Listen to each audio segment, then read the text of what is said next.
Friends केमती अच्छा आशा करें आपण मैंने समस्ते भल मु भी बहुत भल अच्छी। आज मुझे सहित शेयर करने को चाहिए किसी हैबिट्स जहाँ आपण घर को मेंटेन करके रखिबो, आपण घर को क्लीन एवं ब्यूटीफुल करके रखिबो। गोटे सुंदर परिवेश आपणकर मोर संसार समस्त जीवन को बहुत इफेक्ट करि थाए। तेणु गोटे पॉजिटिवनेस आपण माइंड रे रहिबा माने बहुत बहुत आवश्यक। आपण मान सहित किसी अभ्यास बा हैबिट शेयर करने को चाहिए जहाँ आपण को जीवन को सुंदरमय करी। एही हैबिट्स आपण किछि दिन आपण को जीवन रे एप्लाय करबा परे किछि दिन कला परे एटा गोटे सुंदर भल अभ्यास रे परिणत हो जिवो। चलंतु आज वीडियो को आम स्टार्ट करबा। अभ्यास नंबर 1, सकाळु आपण बिछଣା उठी सारला परे बेडरूम रे थिबा झरका को प्रथमे आपण खोली दियंतु, जहा द्वारा कि सकाळर विशुद्ध पवन बेडरूम को आसीबो। तापर आपण अलसुआ न होई बिछଣା को सजेवा को चेष्टा करंतु, जे परे करबी सेटा न भाबी संगे संगे से काम कर दियंतु। जदि आपणकर बेडशीट कि तकिया खोल जदि अपरिष्कार लागुतिबो ताले आपण चेंज कर दियंतु। चेंज करके आपण बिछଣା को भल भाबरे सजेई दियंतु।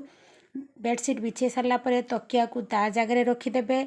आ खट उपरे किछि जिंस अलगा किछि जिंस न रखिया पई चेष्टा करंतु। भल भाबरे सजाड़ी दियंतु। आ बिछଣା को केबे बंका भाबरे सजेइबे नाही। बिछଣା रे जे बेडशीटटा रखा हेतिला बा जेउ जेउ कपड़ा आपनको खटरे थिला सेगुडा को आपण माने कोन करिवे नै खरा रे पकेइ देबे, जा द्वारा कि तार गंध वासना किछि रहिबनी। पुनर्बार आपण जतेबेले भी चाहिए ताको घोड़ी पारिबे बिछेई पारिबे। एटा हूँ बहुत भल अभ्यास जहाँ द्वारा कि आपको बेडरूम को जीवाई बहुत बारंबार अभ्यास भल लगे जीवाई। देखंतु एमिति करिबा द्वारा बेडरूम टी केते सुंदर देखाउजी। एटा तो मो बेडरूम, आपण को बेडरूम भी बहुत सुंदर लगियो। आ पसी गला को ना आपण गोटे पॉजिटिवनेस आसीबो। द्वितीय अभ्यास है जे घर झाड़ीबा बा घर झाड़ू करने पूर्वर आपण जेटिका जिनस सेठी रखी दियंतु। लुगापटा जेठी थिबो माने एपट सेपट होगी पड़ीथिबो एणे तेणे ताकू चौतिकी ताकू जो जगह जे लुगा रखिया कथा सेठी रखी दियंतु। कहीं ना पिला घर से माने तो एपटे फिंगिबे सेपटे फिंगिबे। जदि बड़ लोक थिबे से घर अपरिष्कार टिके कम हुए, किंतु पिला घर माने से माने एठी पानी पीबे बोतल रख देबे, डाइनिंग उपरे एटा रख देबे, खट उपरे सेटा रख देबे। सेटा तो समस्त घर हुए सांग माने।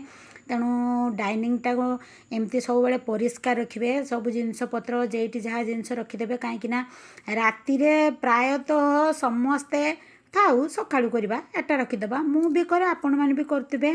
तेणु सब जिनस ता जगार रखिदेबा। रखी डाइनिंग चेयर तार बोतल ता पाखरे, लुगापटा जे चौता चौती होइतो ताकू सब ता पाखरे रखिदेबे। या द्वारा कौन हम ना सब जिनस जिनस जगार रख देगी डस्टिंग कर सारा पर जदि झाड़ू करेंगे देखिए बहुत कम समय मध्य झाड़ू सरीजिव। आपण मानक बहुत भल लगे, टाइम भी बचिबो। 3 नंबर अभ्यास है जदि आपण घरे बाथरूम छाड़ी अन्न कौटी मिरर आ वाश बेसिन अच्छी ताकू प्रत्येक दिन सफा करेंगे। चेष्टा करेंगे जे मु प्रत्येक दिन ये बेसिन आउ मिरर को सफा करेंगे। कहीं ना बाथरूम रे जे वाश बेसिन थाए बा मिरर थाए से तो प्रत्येक दिन आप गाधेबे ता भीतर को जीवे ताकू सफा करेंगे। किंतु बाथरूम छाड़ी जदि अन्य जगह बेसिन वाश बेसिन की मिरर थाए सी अवहेला रही जाए सांग माने। तेणु चेष्टा करिवे जे ताकू प्रत्येक दिन सफा करेंगे। मिरर को उदा कपड़ा रे ताकू भल भाव सफा करदेबे। धोई दे सारा ताकू भल भाव सफा करदेबे। तापरे ताकू आमे सुखिला कपड़ा रे एमती पुछीदबा, जहाँद्वारा कि साबुन कि सर्फ गुंड जहाँ भी चिन्ह थिबो आ मिरर रे से चिन्ह रहिबनी, पूरा परिष्कार लागिबो सांग माने। देखंतु बेसिनटा आमे सबु बेले व्यवहार करिबा बाहरे थिले, तेणु ताकू सबु बेले नीट एंड क्लीन रखिबा। देखंतु केते परिष्कार देखाउची मो वाश बेसिन आ मिरर। तो पिला पाखरु समस्ते भी बहुत खुशी हो जिवे एठी हाथ धोइबा पई, परिष्कार लागिबो। 4 नंबर अभ्यास है सांग माने घरे निहाती गोटे डस्टबिन रखिबे। कहीं ना जो आपण मैंने এইଭଳି ଅଳିଆ ଆବର୍ଜନା ଯେ କି ପରିବା ଚୋପା ଜରି ଆଉ ଯେତେ ଅପରିଷ୍କାର କାଗଜ ଚିରା କାଗଜ ଏସବୁ ଜିନିଷକୁ ଆପଣ ବାରମ୍ବାର ତ ଫିଙ୍ଗିବାକୁ ଯିବେନି। ଝାଡ଼ୁ କରିସାରିଲା ପରେ ଯେଉଁଗୁଡ଼ାକ ବାହାରିବ ବା ପନିପରିବା କାଟି ସାରିଲା ପରେ ଯାହା ବାହାରିବ ତାକୁ ଏକାଥରକେ ଏଇ ଡଷ୍ଟବିନ୍ରେ ପକାଇଦେବେ ଆଉ ଥରେ ନେଇକି ଫୋପାଡ଼ି ଦେବେ। ତେଣୁ ଏଇସବୁ ଜିନିଷ ପାଇଁ ଡଷ୍ଟବିନ୍ ଗୋଟେ ନିହାତି ରଖିବେ ସାଙ୍ଗମାନେ। ଏକାଥରେ ରଖିଦେଲେ ଏମିତି ଯେଉଁ ଜାଗାରେ ଆପଣ ଅଳିଆ ଆବର୍ଜନା ଫିଙ୍ଗୁଛନ୍ତି ସେଇ ଜାଗାରେ ତାକୁ ଫିଙ୍ଗିଦେବେ, ଘରେ ପରିଷ୍କାର ରହିବ। 5 ନମ୍ବର ଅଭ୍ୟାସ ହେଲା ସାଙ୍ଗମାନେ, ଯେତେବେଳେ ବି ଘରକୁ ପନିପରିବା ବା ସଉଦାପତ୍ର ଆଣୁଛନ୍ତି ତାକୁ ସେମିତି ବ୍ୟାଗ୍ ମିଶା ନ ରଖି ଆପଣ ଯେଉଁ ଜାଗାରେ ସଉଦାପତ୍ର ବା ପନିପରିବା ରଖନ୍ତି ତାକୁ ନିଜେ ରଖନ୍ତୁ ବା ଆଉ କାହା ଦ୍ୱାରା ରଖିବାକୁ ଚେଷ୍ଟା କରନ୍ତୁ। କାହିଁକି ନା ଆପଣ ଡ୍ରଇଂ ରୁମ୍ରେ ବା ରୋଷେଇଶାଳରେ ସେମିତି ବ୍ୟାଗ୍ ସହ ରଖିଦେବେ, ଅପରିଷ୍କାର ଦେଖାଯିବ, ପୁଣି କେତେବେଳେ ଟାଇମ୍ ହେଲେ ତାକୁ କରିବେ। ତେଣୁ ଏମିତି ସଙ୍ଗେ ସଙ୍ଗେ ଯେ ଜିନିଷ ଯେ ଜାଗା ରଖିଦେଲେ ବଡ଼ ବଡ଼ ଜାଗାରେ ତା'ର ବଡ଼ ବଡ଼ ପନିପରିବା କି ଆପଣ ଯେ ସେଲ୍ଫରେ ରଖୁଛନ୍ତି ରଖିଦେଲେ କ'ଣ ହେବ ନା ସମୟ ବି ବଞ୍ଚିବ ଆଉ ଘର ପରିଷ୍କାର ବି ରହିବ।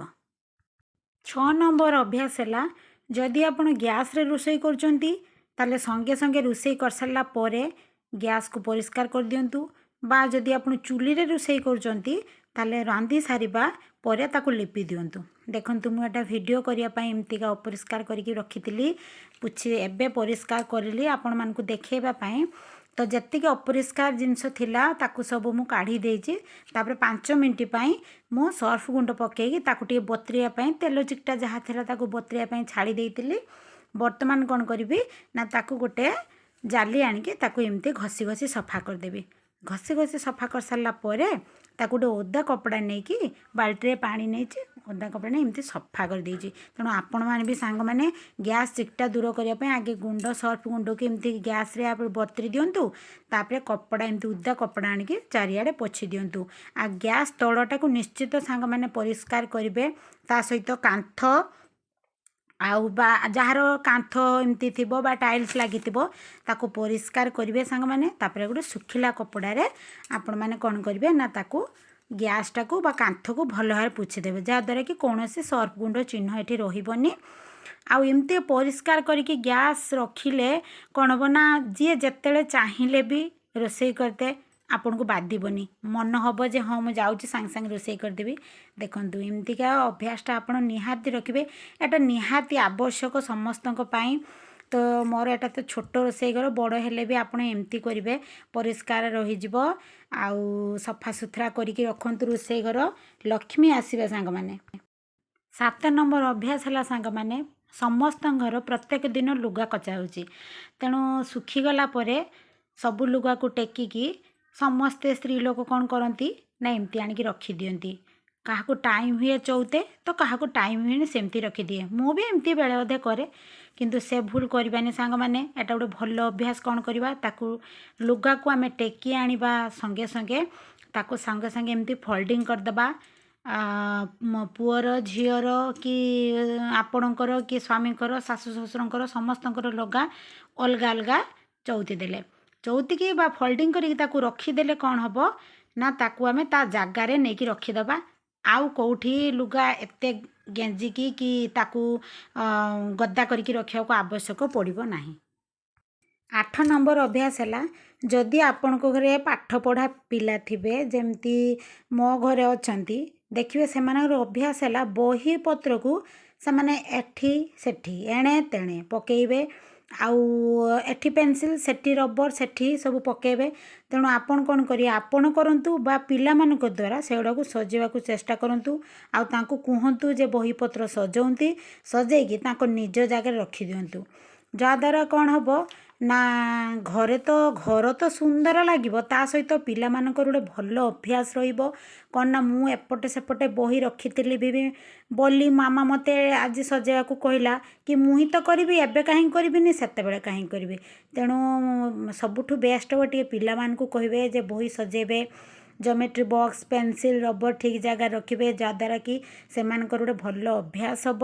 ତେଣୁ ମୁଁ ତ ପ୍ରାୟ ମୋ ପିଲାମାନଙ୍କ ଦ୍ୱାରା କରିବାକୁ ହିଁ ଚେଷ୍ଟା କରେ, ଯାହାଦ୍ୱାରା କି ସେମାନଙ୍କର ମାଇଣ୍ଡ ଟିକେ ରେସ୍ପନ୍ସିବିଲିଟି ହେବ, ସିଏ ତାଙ୍କ ରେସ୍ପନ୍ସିବିଲିଟି ନିଜେ ବୁଝିବେ, ଟିକେ ମ୍ୟାଚିଓର ହେବ।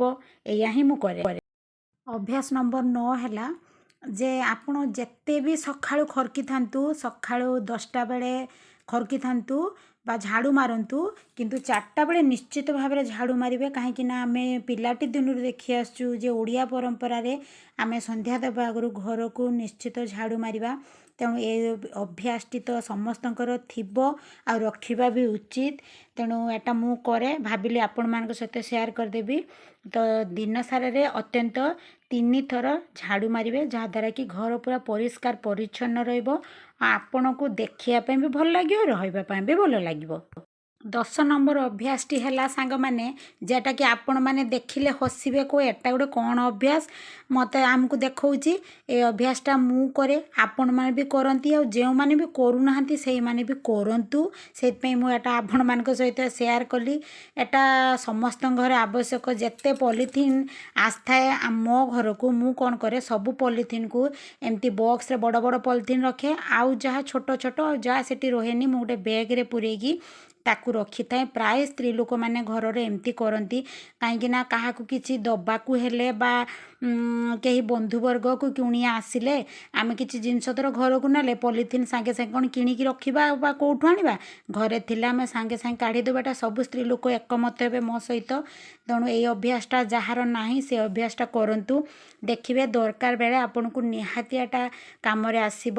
ଆଉ ଏ ଅଭ୍ୟାସଟା ମୋର ବହୁତ ଅଛି। ମୁଁ ଯାହା ବି ପଲିଥିନ୍ ପାଇନା ଏମିତି ବ୍ୟାଗ୍ରେ ସବୁ ପୂରେଇ ଦେଇକି ରଖିଦିଏ।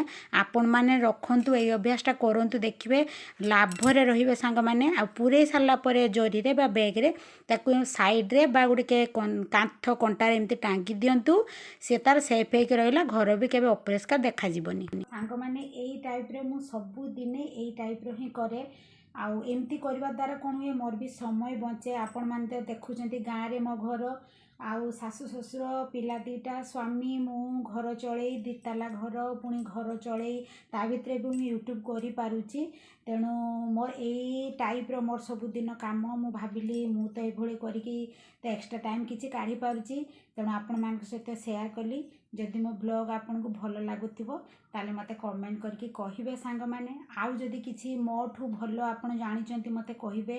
ଆଉ କିଛି ସମୟ କେମିତି ବଞ୍ଚିବ, ଘର ନିଟ୍ ଆଣ୍ଡ କ୍ଲିନ୍ କେମିତି ରହିବ, ତ ମୁଁ ଆପଣଙ୍କ କମେଣ୍ଟ ଆଶାରେ ରହିଲି।